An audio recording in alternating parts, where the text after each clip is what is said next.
walang bisa ang impeachment. Sara, walang silbi ang palakpakan at hiyawan, lalong walang silbi ang perma ng 250 Congress. Malaki ang nawala sa inyo.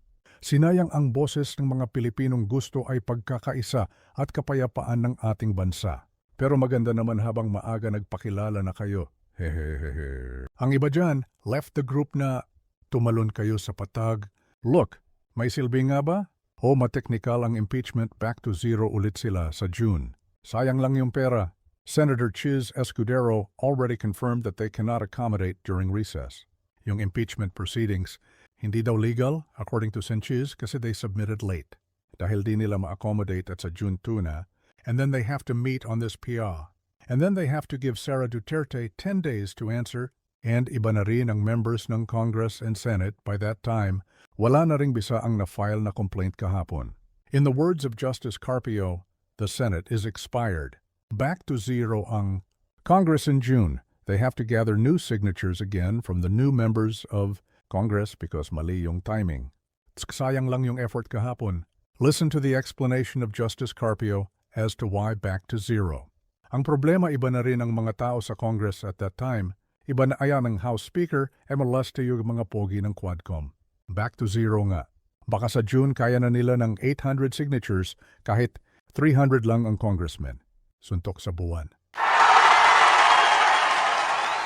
Time ang Senate kasi mag-election na campaign period will start February 11.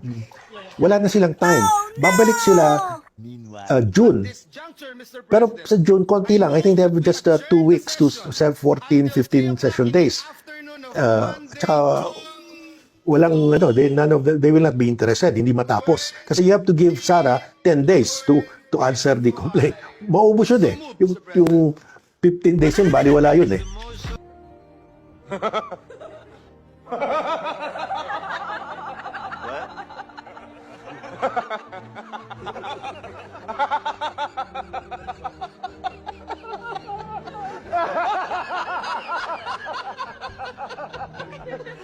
Because you have to give Sara time to file his comment. Anong position ng? Ang position namin, don't file it now because you cannot act within, kasi mag-expire yung Senate eh.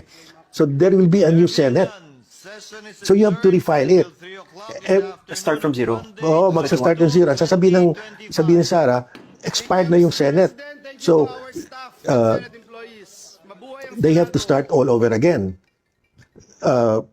It raises so many questions. So Esse é o chão, esse é o bonde do Brunão. Esse é o chão, esse é o bonde do Brunão.